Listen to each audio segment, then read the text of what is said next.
अंग प्रदेश का राजा बनने के पश्चात कर्ण अंग की प्रजा को मगध नरेश के अन्याय से मुक्त करने के लिए जरासंध से युद्ध करता है। यह युद्ध लगातार 500 दिनों तक चला था। इसी युद्ध के अंतिम में कर्ण जरासंध को बताता है कि उसे उसकी कमजोरी का ज्ञान है, उसे बीच से फाड़कर मारा जा सकता है। तब जरासंध अपनी पराजय स्वीकार कर लेता है और यही से उसकी मृत्यु का रहस्य सबके सामने आ जाता है। इंद्रप्रस्थ नगरी का निर्माण पूरा होने के पश्चात एक दिन नारद मुनि ने महाराज युधिष्ठिर को उनके पिता का यह संदेश सुनाया कि अब वे राजसूय यज्ञ करें। इस विषय पर महाराज ने श्री कृष्ण से बात की तो उन्होंने भी युधिष्ठिर को राजसूय यज्ञ करने के लिए प्रोत्साहित किया।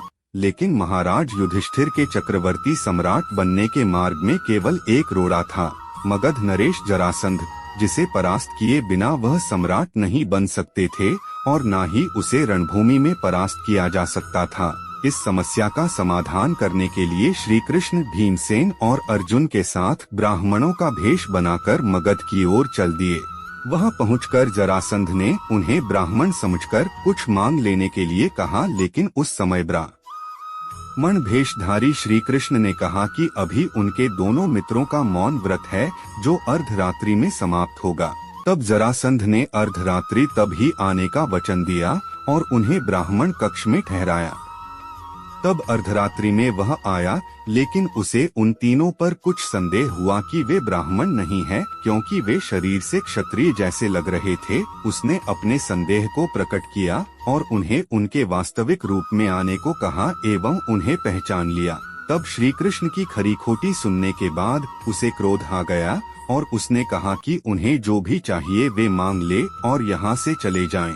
तब उन्होंने ब्राह्मण भेष में ही जरासंध को मल्लयुद्ध करने के लिए कहा और फिर अपना वास्तविक परिचय दिया। जरासंध एक वीर योद्धा था, इसलिए उसने मल्लयुद्ध के लिए भीम को ही चुना। किंतु अर्जुन भी एक शक्तिशाली और योग्य योद्धा था, नकुल भी जरासंध को हरा सकता था। तब अगले दिन उसने भीम के साथ मल्लभूमि में मल्लयुद्ध किया। यह युद्ध लगभग 28 दिनों तक चलता रहा, लेकिन जितनी बार भीमसेन उसके 2 टुकड़े करते वह फिर से जुड़ जाता। इस पर श्री कृष्ण ने घास की एक डंडी की सहायता से भीम को संकेत किया कि इस बार वह उसके टुकड़े करके दोनों टुकड़े अलग अलग दिशा में फेंके। तब भीम ने वैसा ही किया और इस प्रकार जरासंध का वध हुआ। तब उसका वध करके उन तीनों ने उसके बंदीगृह में बंद सभी 86 राजाओं को मुक्त किया और श्री कृष्ण ने जरासंध के पुत्र सहदेव को राजा बनाया। सहदेव ने आगे चलकर के महाभारत के युद्ध में पांडवों का साथ दिया। वीडियो पसंद आया हो तो वीडियो को लाइक एंड सब्सक्राइब करें।